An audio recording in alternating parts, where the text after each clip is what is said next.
word must have got out from this morning's session. There's plenty of open seating up front. If anybody feels slighted by being in the back, feel free to migrate forward. It is hard to compete with cookies, though, so there may be a group in the hall that comes and joins us later. As Kyle said, I'm with the Department of Environmental Quality, and we jumped on board with Success when it was announced initially back in, was it December of 2011.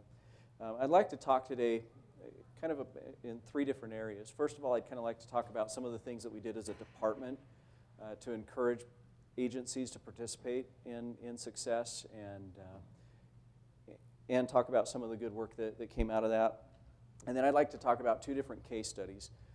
The first one is a program that was a little bit more mature, one that we'd had opportunities to embrace some process improvements in the past, and that we were in the process of moving some things forward when Success was announced. And so we figured out how to adapt and get those projects on board in the Success framework. And then the final one is a project that was a little more challenging. It was a little less mature program, one that hadn't had as much opportunity to look at process improvement and talk about how we had to think a little differently about some things to get it on board. So let's start. First of all, our director at the time was Amanda Smith, and she made it very clear to her quality council and her division directors that she expected everybody to be on board within DEQ. We were going to be part of Success, and we were going to see this thing forward. The result of that was that she appointed a department coordinator for Success, and each division was asked to appoint a coordinator at the division level. And that was me for ours, and that's how I got involved. This group of people here that you see listed, right from the director down to those of us that are division coordinators, form our department success committee or team. I don't know that we have an official title, but we meet monthly. And some of the things that we do when we meet is we talk about some of the common issues and challenges that we have. We're a regulatory agency. We do everything from permitting to verification of compliance, inspections, that sort of thing. And we're a little different probably than some of the agencies who provide different kinds of services. One of the other things that we do is as an agency comes up with a proposal or an idea of something that they may want to do along the lines of process improvement or Success, we'll talk about those and vet them out. Sometimes there are ideas that need to be implemented at a division level, but maybe aren't going to rise to the level of a Success project. We can provide support for that, even if it's not going to be tracked in SMIS. Or we can help elevate something that needs to be brought into SMIS as well. Another thing that we do during these meetings is we receive training. We work very closely with the governor's office, and Kyle Barney is our representative, and he joins us for those meetings routinely. We'll bring Ken or Rick or some of the others in as the need arises, and as there's a training opportunity for us. They keep us apprised of tools that the governor's office is developing, or new projects that are out there that we may be able to learn from. Those sorts of training go on constantly. And then the other thing we do is we talk about the projects that we're doing.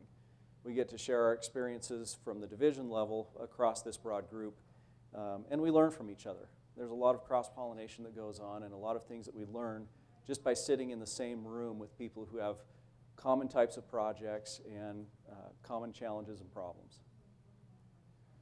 So the results for us, we've been pretty successful at Success, which I guess is the goal, isn't it? We have 9 projects currently in SMIS. We have one that is just that close, and we're going to talk about that. It's the second one we'll touch on today. The other thing that we do is we actually have other process improvement projects that we're tracking. Some of them are in a parking lot because they're going to be Success projects, and we're going to elevate them when resources and time allow. Other projects are things that we're rolling forward with. We actually have done, prior to Success, we had done several Kaizen events, Lean Six Sigma type things, and we're continuing to track those.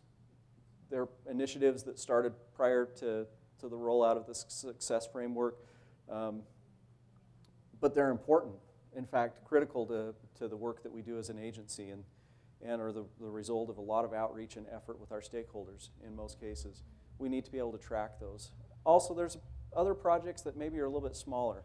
They don't affect enough of the budget, or maybe they're a big project, but they affect little pieces of a bunch of different systems budgets. And so they don't really cohesively come together and conveniently roll up into a success project.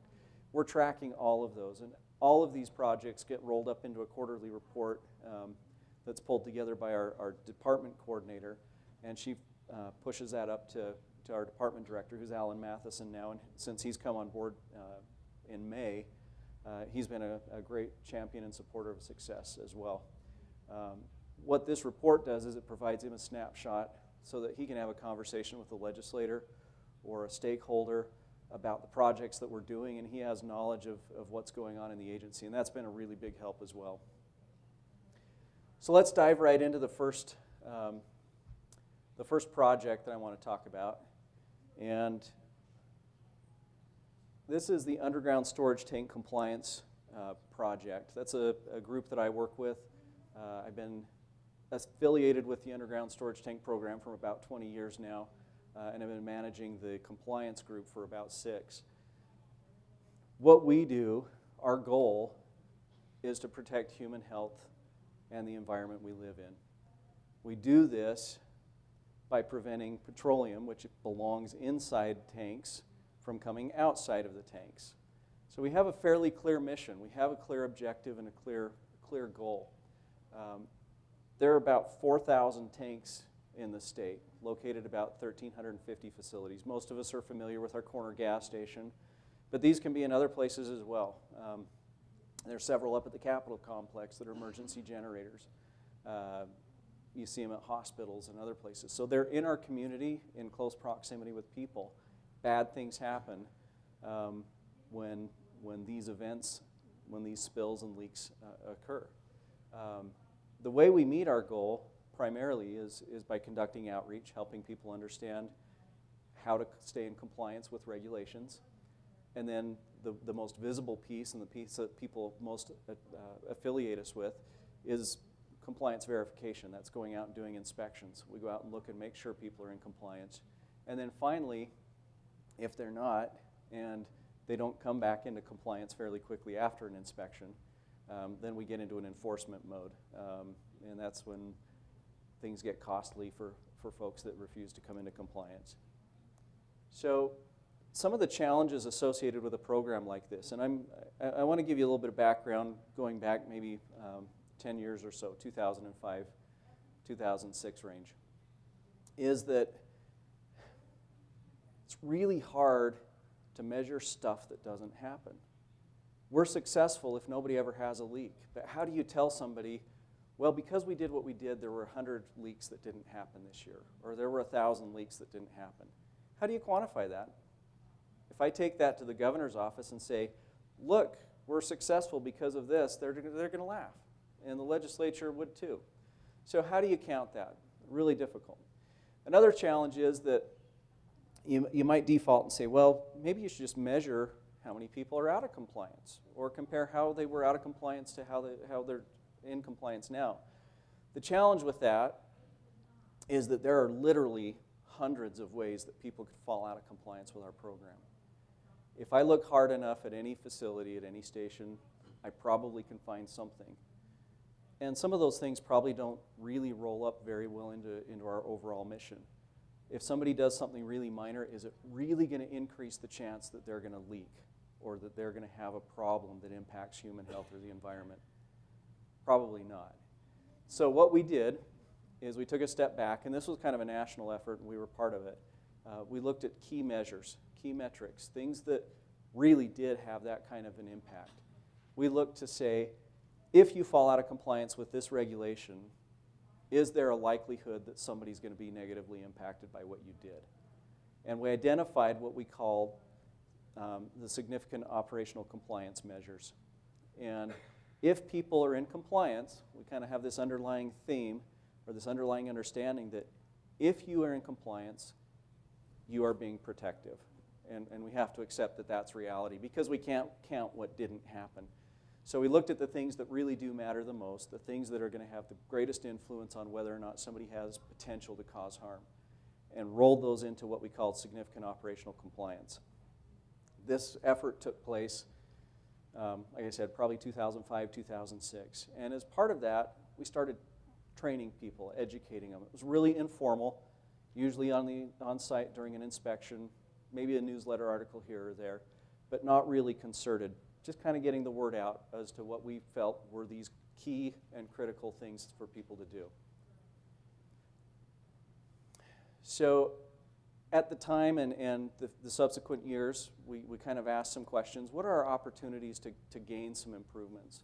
Where can we look to find improvements in our compliance rates? One thing that really did stand out, and we saw it almost immediately, I'll show you a little graph here in a minute, was it just people knowing what the expectation was and having it be a little more targeted and focused on those key measures made a difference for the operators of these facilities. They actually did a better job of staying in compliance when we had 20 things for them to worry about instead of 200 things. I'm sure you can all relate to that. One of the things that we did see ongoing is that operators really often tended to be reactive. They didn't do things until we told them to. They weren't proactive in staying in compliance and doing the things that they were supposed to do until we reminded them. And I kind of maybe an analogy is on a residential street where people tend to like to go a little faster than they ought to. You know, the police will go out and put the little your speed is 35 miles an hour, and then you get the little flashing light. Well, that's a good reminder, right? We're not too concerned about going 35 miles an hour on this long straight street that's residential, and we shouldn't be going over 25. Once that light starts blinking, then most of us will take the foot off the accelerator. That's kind of how they viewed some of the things that they needed to be in compliance with. They waited for us to come out and do an inspection, and at that point, they would fix the problem. The other thing was that they didn't have a real perspective as to what the consequences of not being in compliance. So sometimes they just didn't understand what they were supposed to do, and sometimes they understood it, but didn't really want to do it because they didn't understand how bad it could be for them if something went wrong. If somebody has a leak from a gas tank, an underground gas tank, it can cost millions of dollars to clean it up. That's a lot of money. These guys are operating on a razor-thin margin. They don't have $1 million to clean up their mess. Once they started understanding that, they did a little bit better. But the one thing that really stood out to us is that although we had done some outreach, although we had done some walkthrough types of things on inspections and informal sorts of training, we really need to formalize that process. People really needed to come together, gain an understanding of what it was that would help them stay in compliance, how they could do everything that we expected them to do. And again, we've kind of narrowed that universe down to about 20 things as opposed to 200. So here's kind of how this process went for us. Again, this is all before Success Framework, and we were kind of in the middle of things when Success came out. So back in around 2005, when we pulled together these metrics, the significant operational compliance, we were consistently getting 62, 63% compliance rates at inspections. We'd go out, a little better than half the folks we'd go see were really doing what they were supposed to do. We started teaching them what SOC meant. We started teaching them those things that we really cared about and those things that were important. You're probably wondering what this big dip is in our compliance rate. This had to do with the fact that we were looking at some things wrong. We educated ourselves as to what compliance looked like and then educated the community, and you can see that within a year we'd rebounded and not only gained all the ground back that we lost, but we're up around 70% compliance. That was in 2009. That was the point where we realized, you know what, the next step for us really is formalizing this training process. We really need people to understand what it is that they need to be doing. And that process was initiated, and we were in final stages of implementation when Success Framework was announced, the end of 2011, start of 2012. And at that point, even without full implementation, we were at around 73% compliance rate. So we're in the middle of rolling out this project. Success comes around. How do we get credit for the good work that we've done? That was our first question. Well, in order to do that, the first step was to identify a team to work on this project and to adapt it to the requirements of the success framework. We involved our department success coordinator, and probably just as importantly, and maybe more importantly, we involved the governor's office at this point, right at the outset of this project. We went back and we formalized our evaluation. We, of course, had looked at data. We knew where we needed to go, but we hadn't done it in the same way that a success project would. So we had to go back and maybe revisit that and make sure that we were really on track with the things that would be meaningful under the new program. And then, of course, sort of coincidental to that is adding the language of success to the things that we were doing and the things that we were reporting. So the first step after we pulled our team together and started looking at this was to map out our process. How many of you have gone through the process of mapping out one of your systems or mapping out? Was it pretty like this? Okay, this is what you kind of hope for, is that you've got a process where on one end you've got an input and it comes in and you do some stuff to it and maybe do some other stuff to it and then you spit out a product at the end. You know, that's a classic flow chart. Beautiful, this is what we want to see. Well, the reality for us is that our process is not linear at all. This probably better describes what we do. If you've never seen a fishbone diagram, that's what this is. There are things on here that we have pretty good control over. There are things on here we control very little. And when we pulled this together, we kind of grouped it so that the things that we control a little bit better up here on the top, and the things that are more incumbent upon the facility owners, operators, and third parties are kind of down here on the bottom. As with any system, you want to kind of draw your box around the part of the system that's going to be going through the success framework that you're really focusing on. You want to somehow get a picture of that. Well, here's what our picture looks like. We decided that really these are the things that we can focus on. These are the things that our critical staff are involved in.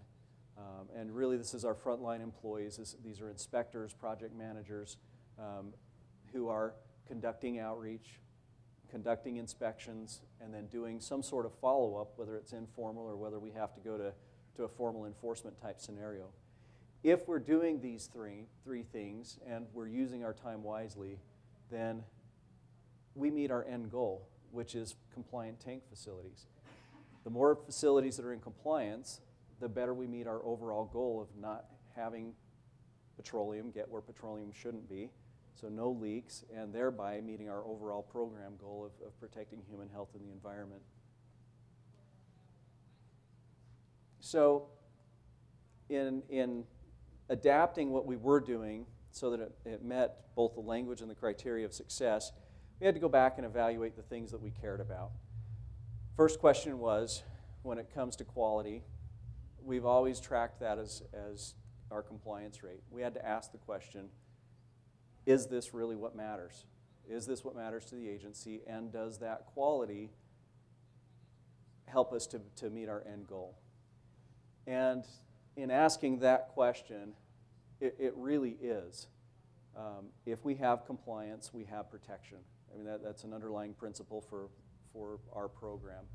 The real question for us came when it came to looking at where to measure that compliance rate in our process. Historically, I think under the balanced scorecard and other initiatives that preceded success framework, we typically looked at that after some sort of follow-up time. We'd go out and do an inspection, and then we'd give people 60 days to come into compliance. We'd work with them if they had something that wasn't quite right. And then we would report our compliance rate after this 60-day follow-up. And that's the way it was until about 3 years ago. And I haven't been comfortable with that. I think that as a compliance program, we ought to be measuring compliance point where we're actually verifying that, which is during the inspection. So we're no longer looking at compliance after 60 days. We're looking at what the compliance rate is right now at the time of inspection. And those numbers that I showed you reflect that change, actually. We've gone back and re-looked at the data. So we changed where we were looking at it. Turns out the real bugaboo for us was finding our throughput. An inspection program, if I throw that out there, what's the first thing that comes to your mind? What are you measuring as your throughput? What do? Inspections, right? We should be counting throughput. Our inspections are our throughput. That's wrong. That doesn't help us understand the health of our system. That's where we check it, but what really matters to us is how many of these facilities are in compliance. And if we're counting inspections, that's a number that is just piece of cake easy for me to game. If I want to game the system, get toward the end of the year and it doesn't look like we've done enough work, I send somebody back out to go inspect a compliant facility. Do I gain anything from that? They're doing work. We're working real hard. You know, we can give a number to a legislator and say we're doing stuff, but does it tell me what's going on with the status of my tanks population? Absolutely not. It's almost completely worthless. And so we had to figure out what really represents our system. We worked with Rick Little on this a little bit. We had drawn our box nice and big. You know, we tried to encompass as much of our process and our program as possible. And he brought up the idea that, you know, you really are looking at your full tank population across the state. You're looking at all of your facilities. So even though the count or the total of our tank facilities is not what you would typically think of as a throughput, we're not bringing something in and doing something to it and spitting it out the back end, that's really the right number for us to be looking at. Our throughput is our total population of tank facilities in the state. Totally different than I would have expected. It's not what I would have gone with. And I think that's one of the messages, that sometimes what seems obvious on the surface isn't the right metric. It doesn't tell you the story. And it may not be conventional when you come up with the right metric. But if it's clear and representative of your system, then it will be approved as a success measure. As far as the operating expense goes, that was pretty easy. Again, because we tried to encompass as much of what we do as possible. We drew a big box. It was really easy to pull in the codes out of FINET to make that happen. Most of them are just unit codes. I think we've got 2 or 3 unit codes and then half of another one where we had to drill down and go down to the function level. Very easy to track for us. And then the other thing, as you can imagine with an inspection program, we're usually outside. We're out on your corner gas station. Besides the fact that in January, it's almost impossible to lift those big heavy steel lids that have frozen to the ground.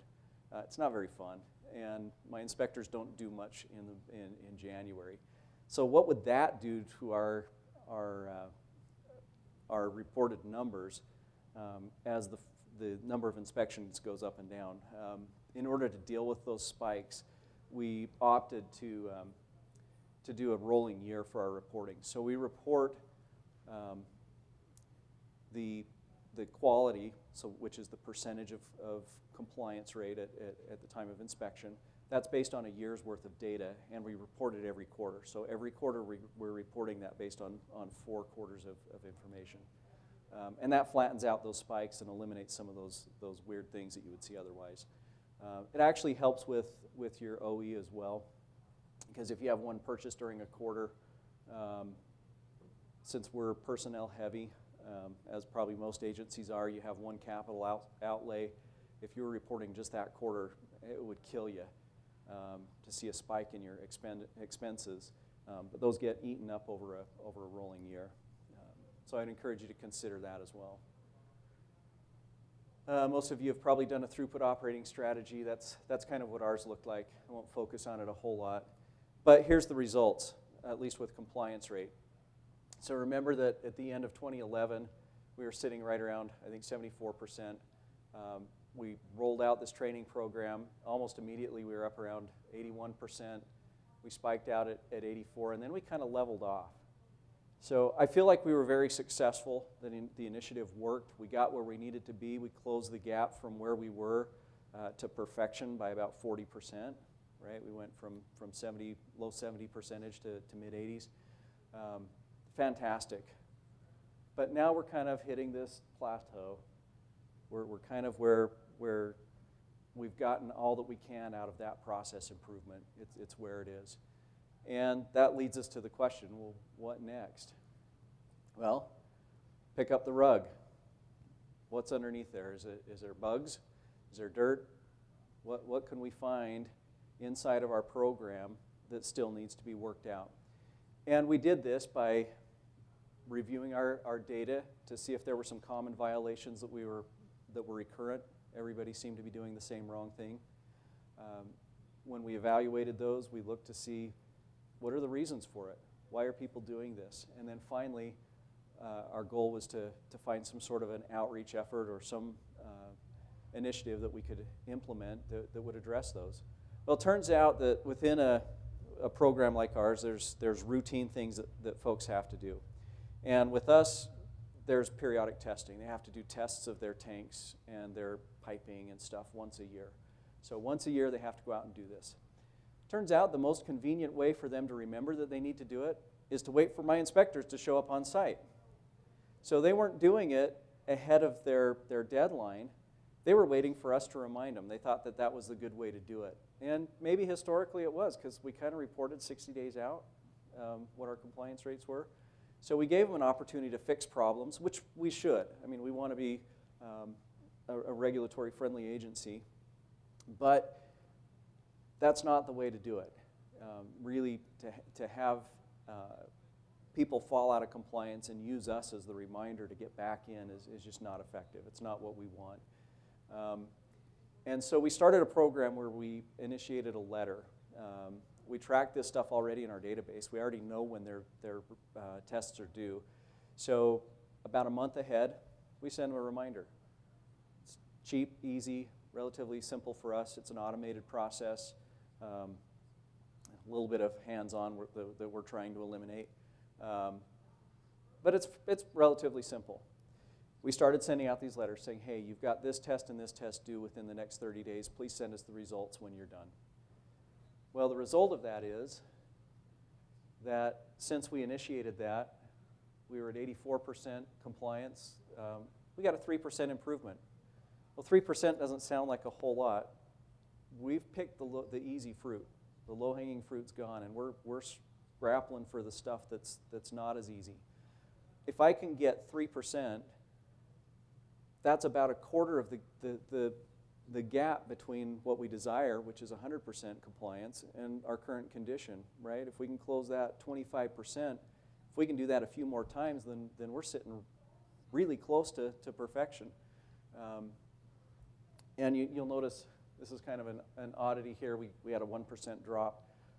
I've actually run these numbers again, and I think it was a data entry sort of issue because we're now at a flat line. So we saw one spike, one jump up to 87%, and we've been there essentially now for a year, which for me means it's time to ask the question again. If I pick up the rug, what am I going to find? So it's time for us to go back and look at our data and find out what next. Here's what our QT over OE looks like. We wouldn't be in a success conference without showing this, right? It's the Wasatch Front. It's all over the place. You know, it's up and down and all over. You can see that we're down a little bit from our most successful times. We had some operating expenses that cost us a little bit, some capital outlays. They still show up. Some people came back off of leave and some other things, but we're managing those, and we know that they're there, and we can work through that from a management perspective to regain some of those efficiencies that we had. So the takeaways from this project are that even if you started something and you weren't doing it with success in mind, you were doing it process improvement, you can adapt it. There are ways to make it happen. so that you both get credit in the eyes of the governor's office, but also as a way of reporting the information and the good work that you're doing to the legislature and to your stakeholders. Sometimes the classic understanding or expectation under success framework doesn't work. We didn't have a nice linear process, and yet we were able to find the appropriate quality metrics and throughput measures that really define our system and can tell the story to people who have a stake in what we do. And then the other thing is we ought to always be asking what next. If we're still in the phase where we're pushing something out, implementing something, we're seeing the efficiencies, we're pushing them forward, fantastic, that's great. But at some point, you're going to level off. And you need to be thinking, before you hit that point, of what can I do next? What's the next thing on my list? And then just one thing that I wanted to touch on quickly is the idea that sometimes you think that you have the right measure going into something. As you go down the road, maybe you didn't. And I think we got a good throughput. The fact that we were looking at facilities was a good thing. In hindsight, and looking at this in more detail over the last few months, I really feel like we left some things on the table. We're focused on compliance. That's a great thing. But not all facilities are created equal. Since our throughput is the number of tank facilities in the state, some of those facilities, and we've done risk analyses on them, some of them are risky. They're in full compliance. They're doing everything we've asked them to do, but they're still risky. They're old tanks. They have old piping. Maybe they're a little bit in disrepair, but they're still meeting the criteria for compliance. Other facilities are brand new. They have double wall tanks so that if the inside tank leaks, there's something to hold the stuff so it doesn't get out. Piping's the same way. Some of it's double walled, or they have big containers underneath the dispensers to catch drips. Those guys are all in compliance, and we look at them as if they're all the same. And yet, I think what I would have preferred to do, looking back, is give those that are older maybe a little less credit in our throughput, maybe count them as a 0.8 value instead of a 1. And those that are really good and low risk, maybe count them as a 1.2. And the reason for that is some of our old facilities decide it's time to upgrade. We'll go out and rip out these tanks. They spend $200,000 to put in a new facility, and yet, and lower that risk significantly, and yet we're counting it the same. So thinking long-term about your data and what it really means is helpful up front. I'm not sure that we'll ever be able to change anything on the back end as far as reporting goes, certainly not within SIMS, but within our agency we will, because that's really important. That's a story that we're missing. So think about that. You know, your metrics may change over time, or there may be some value in reconsidering how you're counting stuff. The second project, within our division we have the branch that handles the Superfund. Most of you are probably familiar with that term. As far as the branch goes, the branch is lucky enough to get pretty much every environmental program that nobody knows quite what to do with. And I'll talk about what the consequences of that are for us. Within that branch, the project that we ended up, or the program that we ended up focusing on, is one that's called the Voluntary Cleanup Program. And sort of what the Voluntary Cleanup Program does is if a developer wants to buy a contaminated piece of property, clean it up, and put it back into beneficial use, they can apply into this program and get certain assurances out of the government, liability being foremost amongst them. There's certain things that they're no longer responsible for if they play by our rules. Completely voluntary, which creates some issues for us as well. So here's a couple of examples. The Utah Barrel and Scrap VCP. It's a site just here up, I think it's on Beck Street. A few years ago, if you'd have driven by, this is what you would see. A bare dirt field, dilapidated chain link fence, a mess, contaminated with petroleum and other contaminants nobody wants to be around.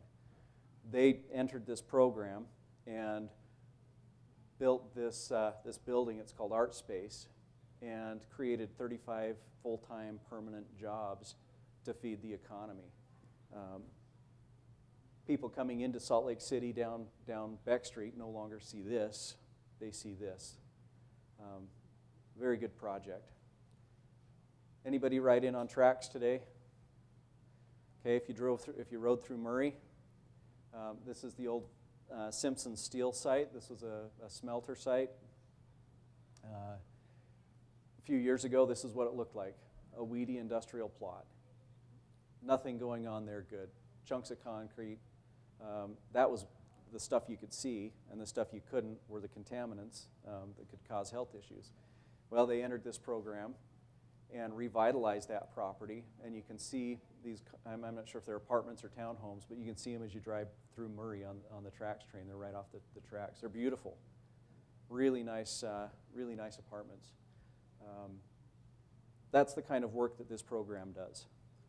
And when we looked at it from a branch perspective, my first thought was that we've got some real challenges. Some of them are what I would call structural, just by the nature of the branch itself, and others were more a matter of perception. Some of the structural challenges, as I said, it's the branch that gets all the stuff that nobody knows what to do with. So there's a bunch of programs that it administers, but they're small, and their budgets aren't huge. We're talking $500,000 a year or less, compared to some of the projects that you see where we're saving millions of dollars or we're touching $20 million budget. It's really difficult to account for much of your department's budget by attacking these projects. But it's what we have. It's what we are.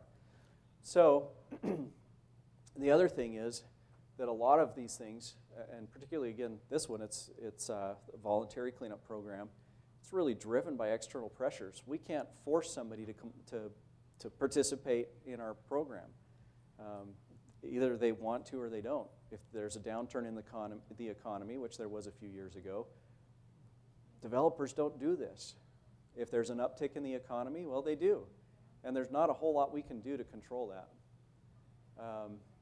And then the other thing is within within the branch, because of the disparate programs, there's not a really good central data tracking system. We don't have a great database, which made coming up with some of the things, some of the measures difficult. The other thing that I heard a lot, and not so much in the branch, but I've heard it department-wide, and I've even heard it from other agencies in settings like this, that we don't make widgets. Everything we're doing under success is really built for the manufacturing sector, and we're not doing that, so it doesn't apply. I kind of argue that we do make widgets. They just don't look like a widget. And because of that, the argument is, well, our systems just don't fit the model really well. And you can see that with our previous example, our model wasn't nice and linear. It wasn't a flow chart that you'd like to see, but we were able to adapt it. So my goal in working with the folks in this branch, first of all, because there were so many different programs, was to maybe identify one element of the programs that was common among the different things that they did. And we were able to do that. Just about every program does some sort of a site assessment. We go out and do sampling and figure out how bad stuff is before we start working. And that was common to most of their processes. Once we did that, we were able to evaluate pinch points, blue lights, all the things that you do in success. And then we tried to find meaningful measures. The challenge was when it came time to evaluate our throughput, our quality, and our operating expenses. And really, again, with this process, our throughput was the real stickler. I was talking with somebody earlier this morning, and they thought, well, throughput, that's the easiest thing in the world. That's what we always can identify in our processes. Well, apparently not if you work in DEQ, because that's, in most of our cases, the thing that's been a challenge. So we'll get into a little bit about how we did this. When we mapped the process for doing site investigations, this slide ought to look a little bit familiar. That's pretty cool, because it actually kind of followed a linear path. We get something in on one side, we do some stuff to it a couple times, and then we spit it out the other side. So fantastic. It looked like a very compliant system. It was going to be really happy in success. Problem was, we started looking at the voluntary cleanup program and identifying what the ramifications of using that as our, to identify our process. Quality, that was pretty easy to define. What the industry wants is certainty in review times for stuff that we get, and they want to know that, well, those two things, certainty and then short review times. That's the two things. Because we were only pulling a little slice of what we do, calculating our operating expense was really hard. We would have had to create a whole tracking system to do that, and I wasn't really interested in that. That was too much effort. I'm kind of lazy. And then the other thing that really stood out as a big challenge as we went through and identified the number of site investigations we'd done in this program the prior year, was 12. You can't have a throughput of 12 in a system like this. There's just too much that can go wrong. You get a new project, maybe you get 1 or 2 site investigations that go with that. All of a sudden you're a hero. You just got a 20% increase. Well, you'd lose 1 project, and so you don't do a site assessment the next year. Maybe you do 10. Well, you just lost 40%. You just lost everything you gained.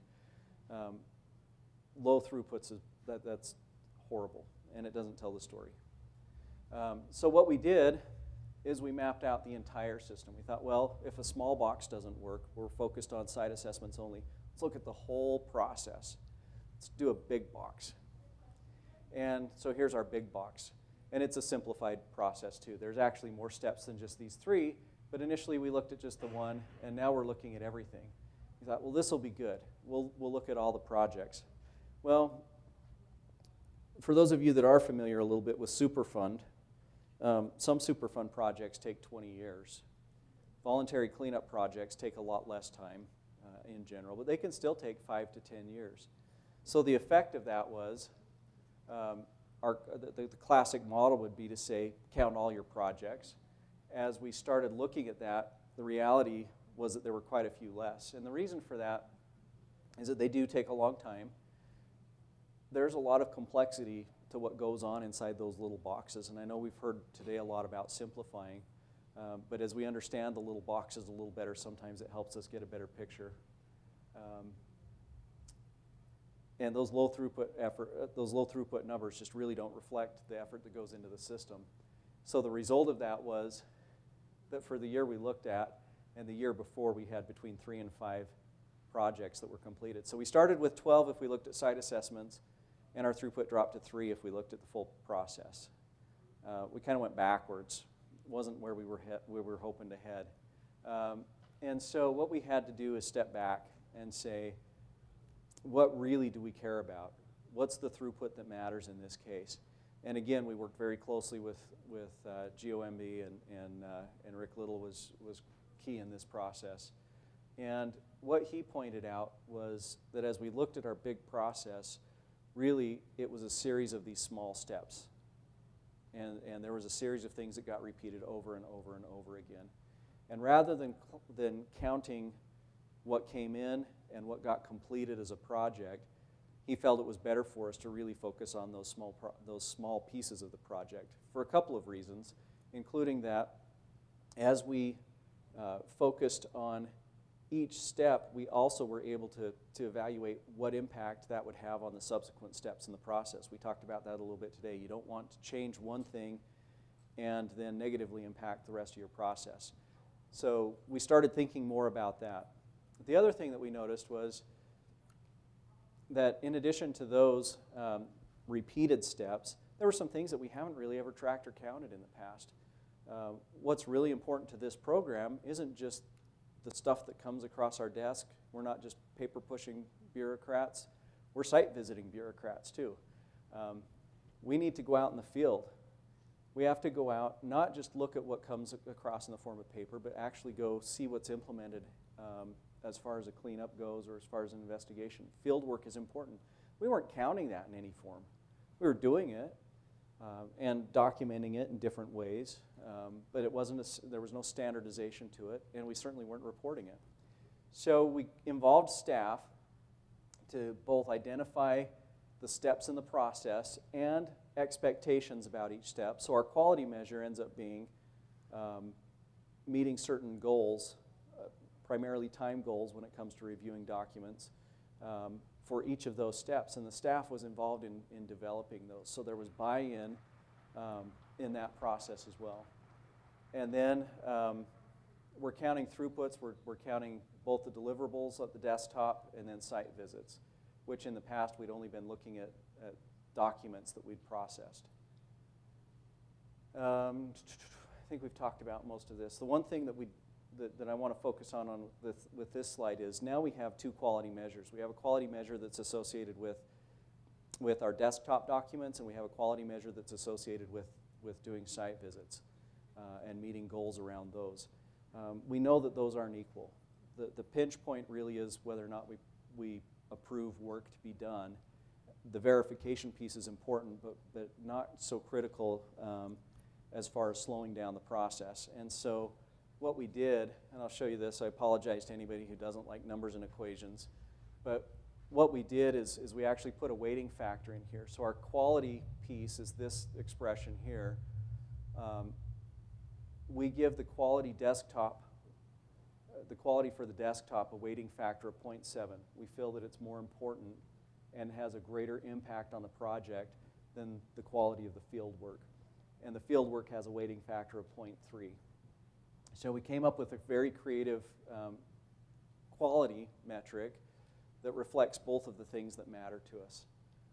And then this throughput is the total of both the desktop work that we do and the field work that we do. And then operating expenses is just what it is. So OE was very straightforward. In getting approval for this, we were able to involve GOMB throughout the process. Because we did, it was clear what the process was to them, and the measures were justified at the end, even though they were maybe a little less traditional.